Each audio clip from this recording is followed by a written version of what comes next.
Meu nome é Doralice Silva, eu sou professora de Educação Básica da Rede Pública de Ensino do Distrito Federal já há 22 anos.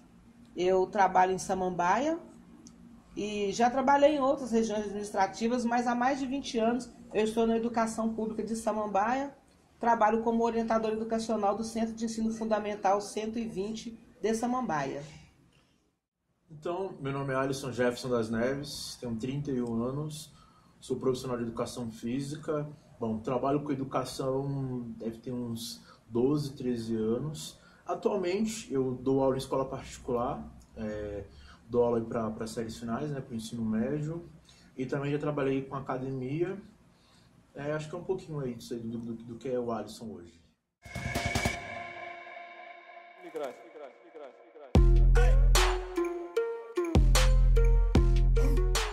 Eu gostaria que a senhora me falasse um pouco sobre a valorização. Falando um pouco, conversando um pouco sobre a valorização do professor, eu acredito que é preciso a gente entender que o professor, ele é um profissional, A profissão professor é uma profissão que precisa ser entendida como profissão na sua íntegra e não como alguma coisa que as pessoas fazem por vocação. A questão da valorização do professor, ela perpassa principalmente pelo reconhecimento do seu papel de profissional. É preciso que tenhamos salário, carreira atraente, melhores condições de trabalho, tudo isso faz parte da valorização do professor. Porque, afinal, a educação ela precisa ser vista como fonte, uma fonte sustentável de desenvolvimento social e também como desenvolvimento econômico do país. É preciso que a educação, o educador, o professor, ele tenha essa valorização da sua profissão para ele melhor desempenhar o seu trabalho de professor. É muito engraçado a gente refletir em relação sobre a valorização desse profissional de educação.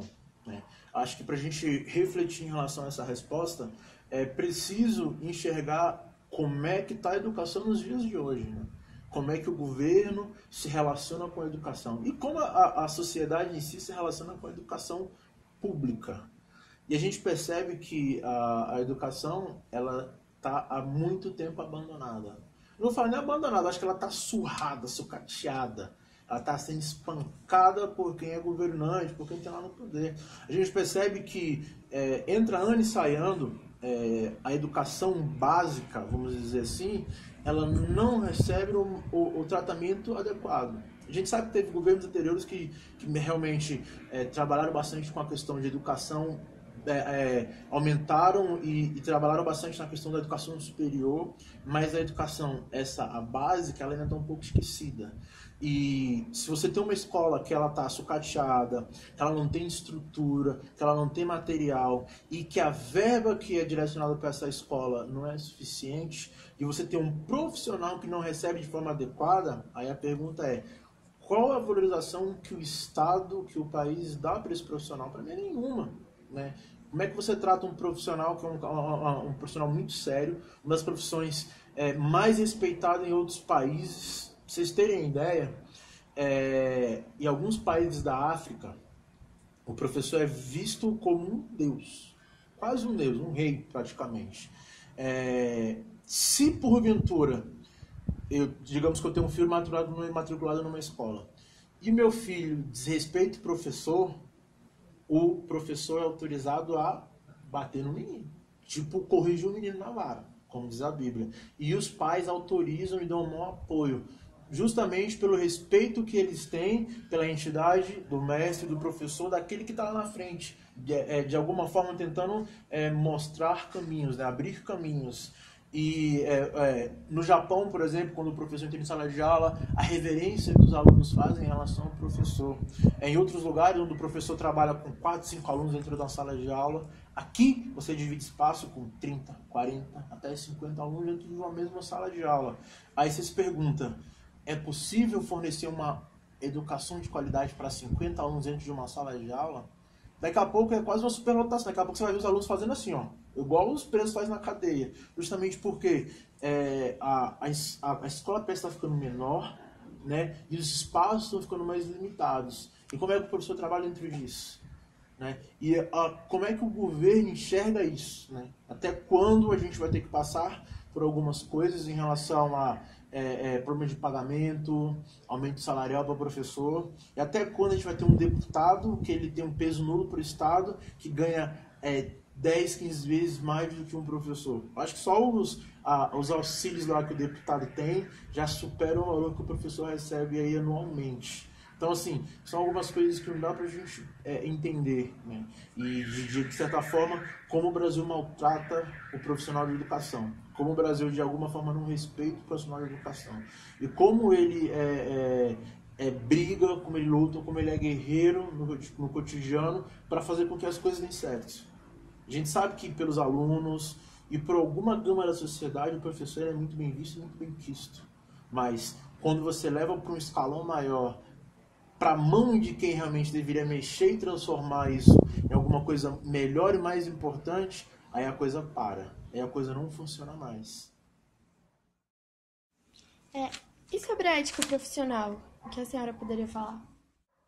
A ética profissional, na verdade, acaba assim que todos os tópicos que a gente trata nessa questão do professor, eles estão meio que interligados, né? A ética profissional, ela não foge também da questão da valorização. Por quê? Um profissional bem valorizado, ele precisa ser um profissional ético, ele precisa ser um profissional que parta do princípio de que a ética, no contexto mais amplo, né? Não só no contexto da educação, mas no contexto mais amplo, o que é a ética? A ética, num contexto mais amplo, ela é a ciência da conduta, né? E a gente considera a ética prioritariamente como um conjunto de normas a ser seguido. Então, como ciência da conduta e normas, a gente sabe que em qualquer ambiente de trabalho, na educação, nas escolas, em todos os ambientes, os valores precisam estar permeando o ambiente do trabalhador, o ambiente da educação, o ambiente do professor. Então, existem valores que permeiam esses ambientes, né? Dentre eles, a gente tem, sim, todos os valores que permeiam os ambientes. Mas a gente tem honestidade, responsabilidade, as competências, o respeito, tudo faz parte da ética profissional no ambiente escolar e em todos os ambientes. Então, assim, a ética é um dos valores que a gente precisa ter presente todos os dias no nosso trabalho. Eu estou falando aqui na questão da profissão de professor, mas a ética precisa estar presente em todos os trabalhos, independente da profissão. Porque quando a gente não trabalha com ética, com responsabilidade, né, que a ética inclui responsabilidade, competência, respeito ao outro, o nosso trabalho não flui. Então, a ética ela tem que estar presente, sim, a ética profissional ela é necessária para que o trabalho seja um bom trabalho. A ética profissional, se aprende isso na faculdade, lá nos primeiros semestres. Assim, você tem uma aula lá de ética, ética e moral, eu acho, se não me engano o nome da matéria, moral e ética, alguma coisa assim. E lá o professor fala para você entender e de alguma forma internalizar como você deve levar isso para a tua profissão. Como é que vai funcionar isso na relação com seus colegas, com os seus alunos, né? Você aprende lá desde muito cedo. E como isso funciona na ponta, né? Como isso deveria funcionar na ponta. E o que, de repente, a gente poderia refletir melhor, né? De repente, o que é ético, o que é antiético. E é uma coisa que, de alguma forma, é bastante diferente de acordo com cada profissional. Tem gente que toma algumas condutas e acha que é ético.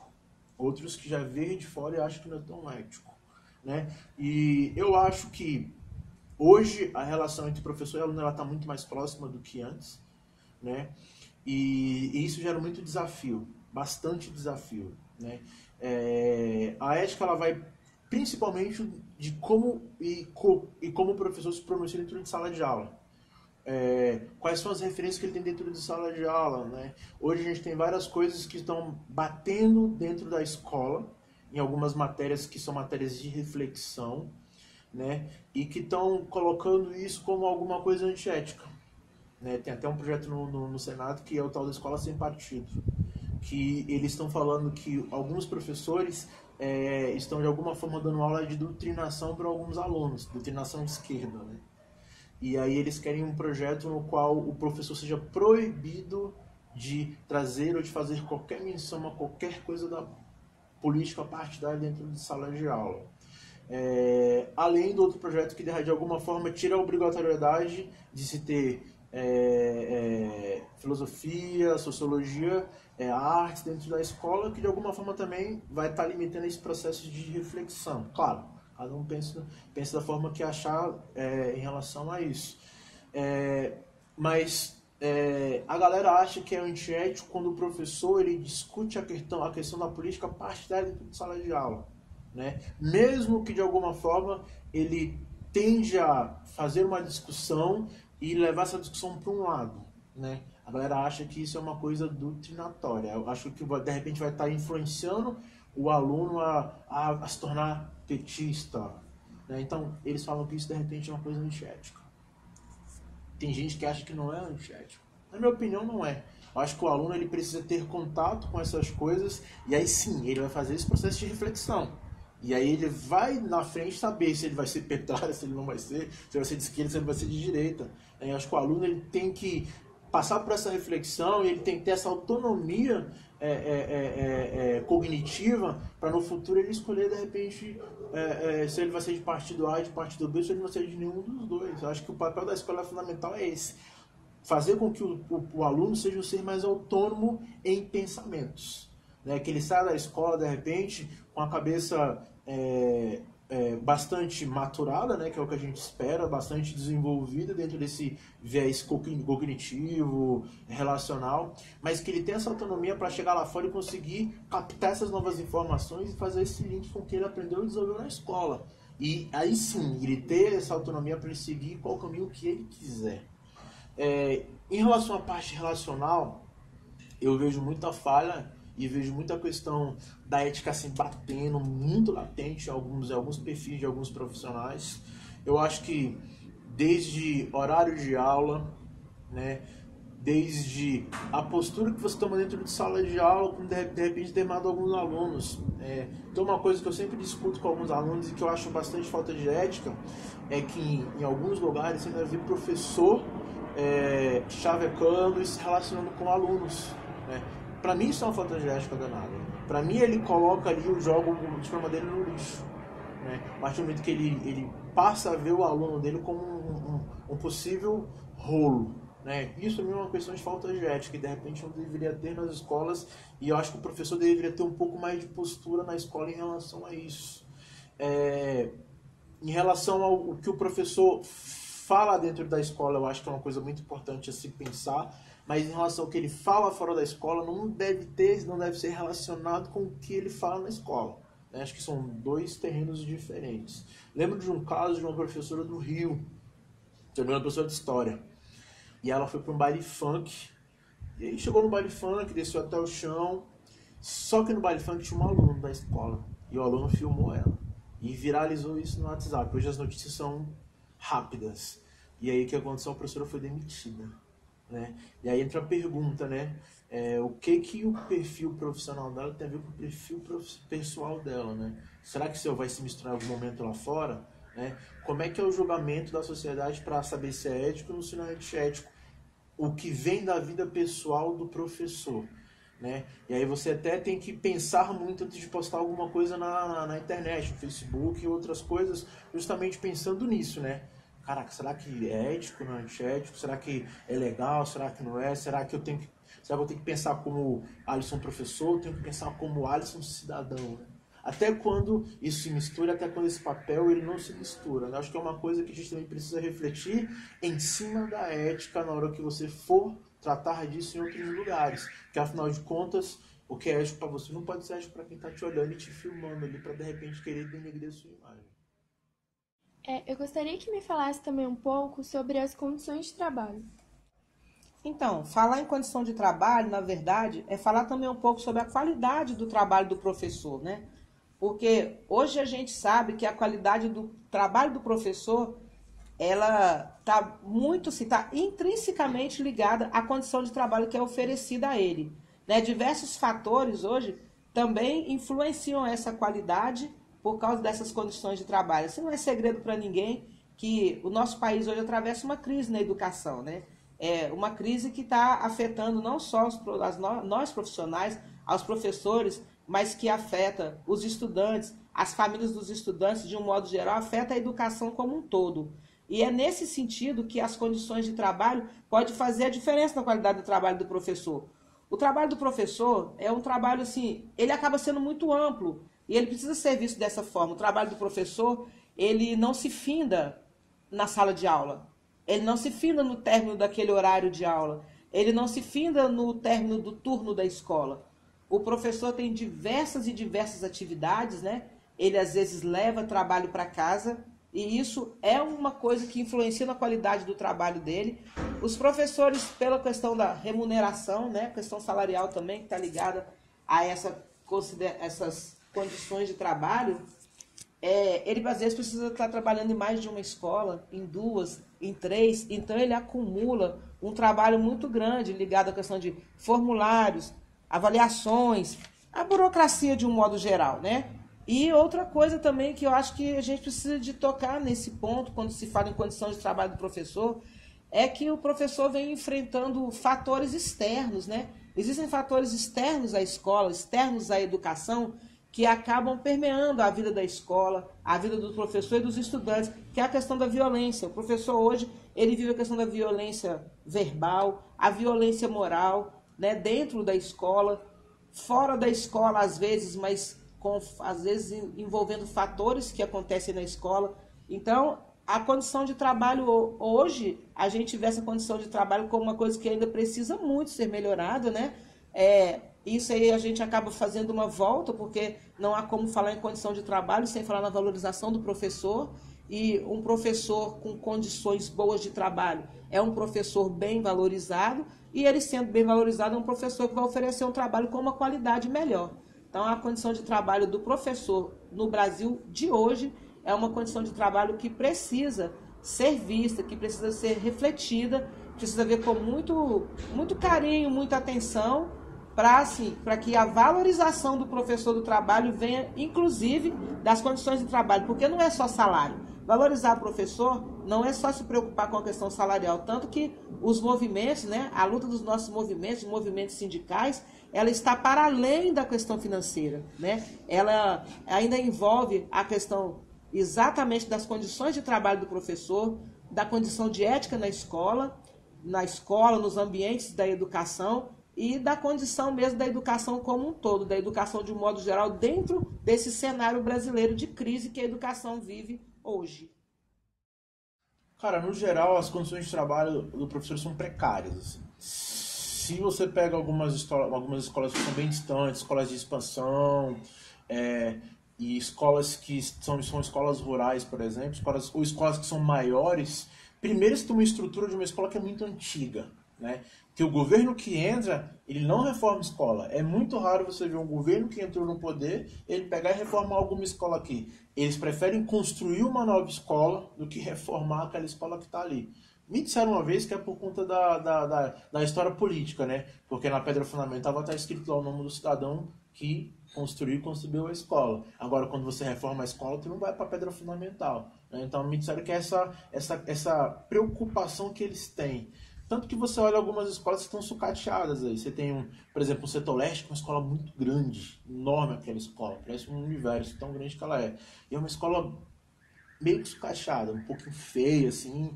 Você entra lá e a escola há muito tempo que ela não é reformada. E às vezes a escola recebe uma verba, mas não consegue fazer com que essa verba gire em torno dessa estrutura, né? E a gente sabe que estrutura, que material, tudo isso está relacionado com essa condição de trabalho. E até o público que o professor recebe está relacionado com condições de trabalho, né? Porque assim, o público é mais carente, ou o público de repente tem menos acesso a algumas coisas, ele de alguma forma vai trazer mais trabalho para aquele professor, né? E isso vai estar atuando em cima dessas condições de trabalho que o professor precisa ter de certa forma. Ele necessita ter. Acho que não precisava nem a gente entrar nesse termo, porque de alguma forma seria alguma coisa absurda, né? Porque o professor tinha que ter essas condições em mãos para, de certa forma, ele pegar e fazer um bom trabalho. Hoje tem muitos professores que fazem muito com o pouco que tem. Essa é a grande verdade, né? Essa é a grande verdade que a educação traz em relação a essas condições. E sobre o cotidiano de trabalho? O cotidiano de trabalho de um profissional da educação, ele varia muito, né? De escola para escola, do contexto vivido pelo profissional da educação, inclusive na sua vida pessoal, nas suas relações sociais, porque a gente não pode separar, acaba que a gente não separa a escola da vida, a educação da vida, né? Na verdade não é a escola. A gente não separa a educação da própria vida. Então o cotidiano de trabalho, ele varia de acordo com as possibilidades de atuação de cada profissional. Então ele é muito relativo, né? Assim, são a complexidade dos fatores que envolve a educação, que envolve o trabalho, que envolve a questão da profissão de ser professor, de ser educador, de estar na educação, ela é muito grande. Então, assim, há que se comparar o cotidiano de trabalho de um professor com outros profissionais, à medida que o cotidiano do trabalho de um professor, ele exige muito do professor, né? Ele tem exigido muito dos profissionais de educação, porque não é só ser professor, né? No cotidiano de trabalho da gente, exige inclusive a questão da formação continuada, porque um bom profissional, que ele está ali trabalhando na educação, a serviço de uma educação libertadora e transformadora, ele é um profissional que ele precisa estar investindo inclusive na sua formação, né? Acompanhando todo esse, vamos dizer assim, que toda essa avalanche de informações novas, né? Essa busca dos estudantes, porque os nossos estudantes estão aí, eles estão vivos nas questões políticas e sociais do nosso país, e um profissional da educação não pode desconsiderar que a educação está viva, que o cotidiano do professor ele tem que estar mudando sempre, né?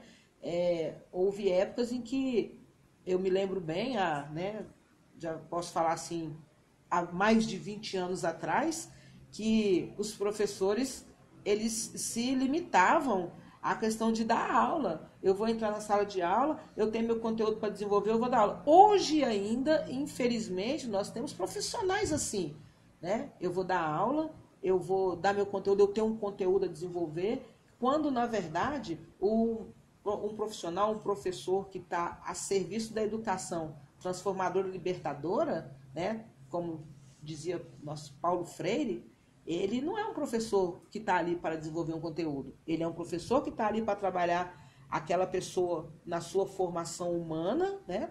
Para trabalhar o estudante na sua formação social, na sua formação humana, na sua formação acadêmica. E ele também precisa se trabalhar, né?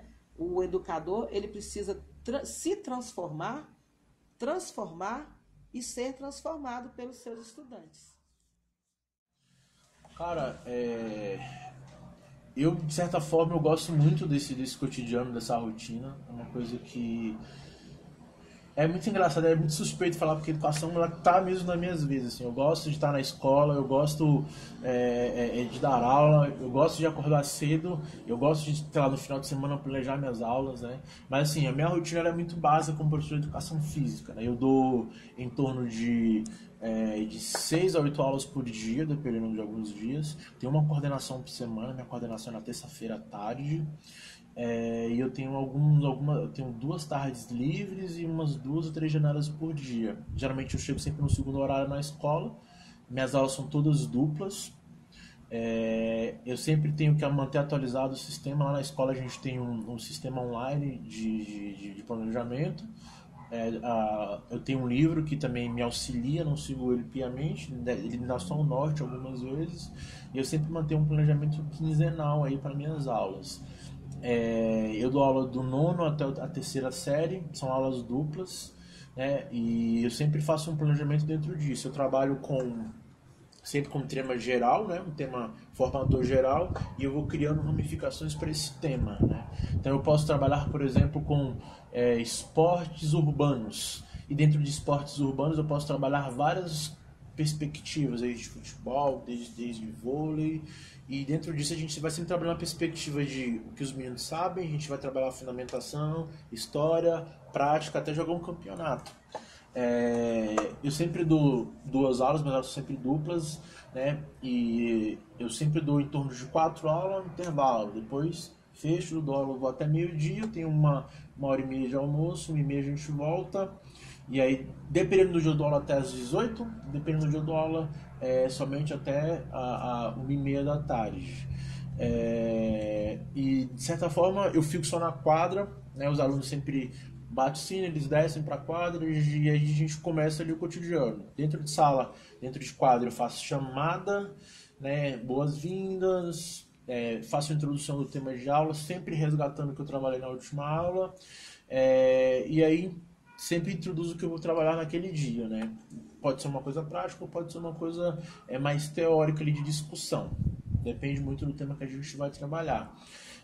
Dentro de coordenação, a gente discute sobre questões da escola no geral, projetos, informações de algumas turmas, tive algum problema com algum aluno e de repente alguma demanda extra. E no geral eu faço meus planejamentos dentro da coordenação para as próximas semanas. Às vezes nunca dá tempo, às vezes eu termino mais em casa meus planejamentos, porque as minhas aulas são muito específicas e geram muito material. Então geralmente em casa eu faço o cumprimento desse planejamento.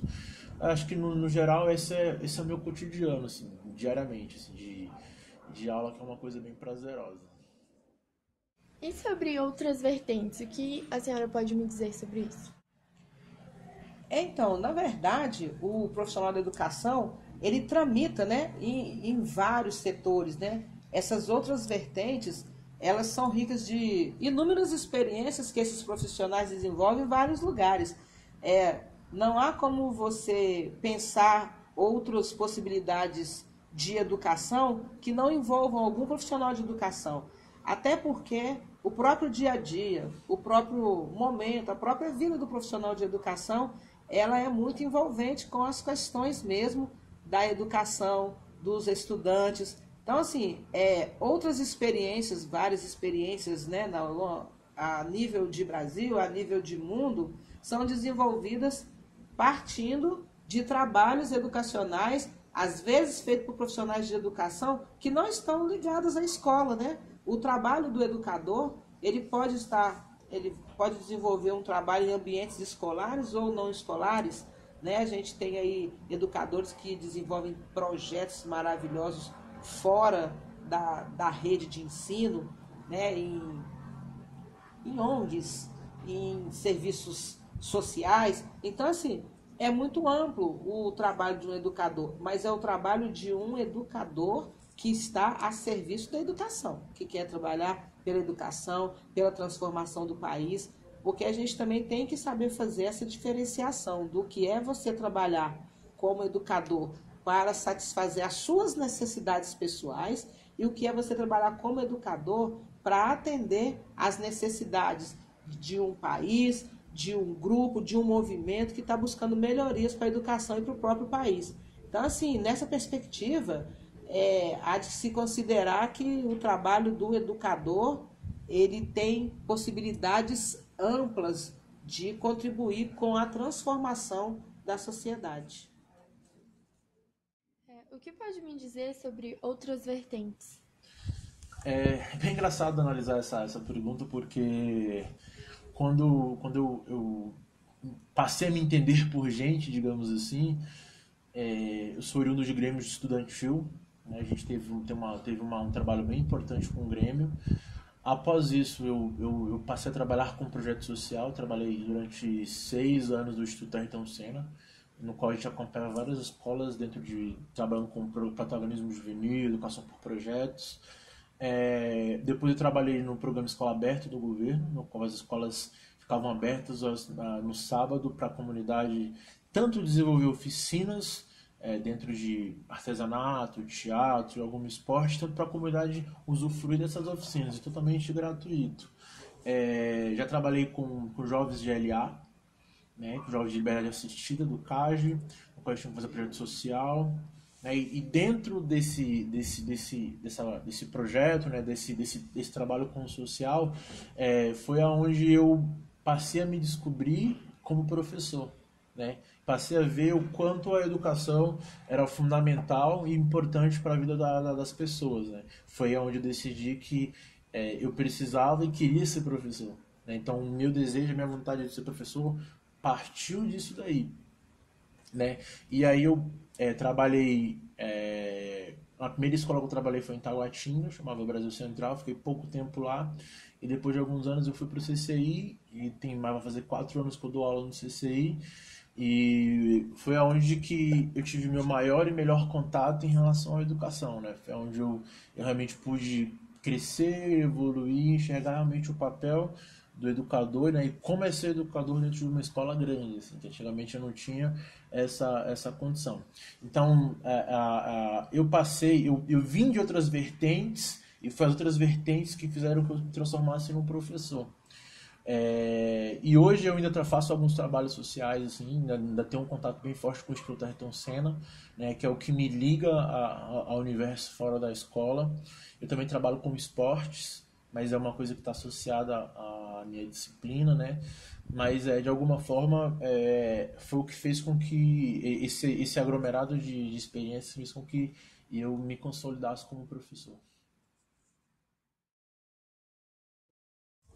Então, ser professora para mim. Ser professora para mim é muita coisa, assim, fica até difícil eu resumir em poucas palavras, ou em algumas palavras, o que é ser professora, porque eu vou partir do princípio da minha formação, da minha condição humana, da minha história que vai além de mim. Então, nessa história que vai além de mim, eu considero que ser professora é a realização de um grande sonho, né? Sonhei um dia ser professora, isso há muitos e muitos anos atrás, e fui persistindo, né? Superando muitas dificuldades para chegar até onde eu cheguei sendo professora. E acredito que ser professora para mim não é um ponto de chegada. Eu ainda acredito nisso. Hoje, com 50 anos, eu acho que ainda não é meu ponto de chegada. Ser professora ainda é meu ponto de partida e meu ponto de continuidade, porque eu acho que como professora eu tenho a oportunidade de ajudar a sociedade, de ajudar a humanidade transformando o mundo. Então, ser professora para mim é isso. Ser professora para mim é ser filha, ser mãe, ser amiga, ser companheira, ser estudante, né? E ser um ser humano em favor da humanidade para buscar a transformação do mundo, para buscar uma melhora da condição da vida humana. Isso para mim é ser professora. O que é ser professor para mim? Isso é muito engraçado, assim, vem muitos filmes na minha cabeça e ao mesmo tempo vem muitas respostas. E eu lembro de um poema que me seguiu por muito tempo, que chama O Operário em Construção, né? Que o operário em construção é um ser que está em transformação e que ao mesmo tempo, de forma concreta, transforma alguma coisa, né?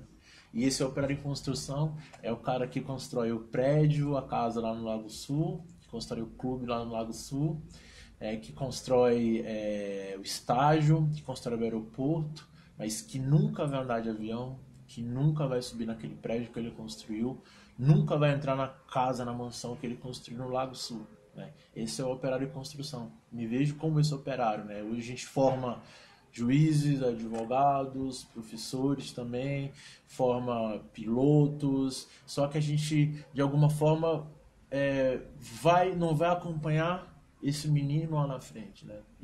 O professor é importante para várias formações, mas de certa forma ele não acompanha isso tudo, esse turbilhão, né? De alguma forma o professor ele é esse operário em construção. Ele é muito bem visto e bem quisto porque ele forma desde o presidente ao juiz, né? Mas de alguma forma, quando o juiz ou o político está lá na ponta, ele esquece do professor, né? Do operário em construção que construiu ser político, construiu ser juiz, e de certa forma ele não participa dessa vida, ele nem recebe nenhum ônus em troca disso daí, né? Então eu sou um professor em construção.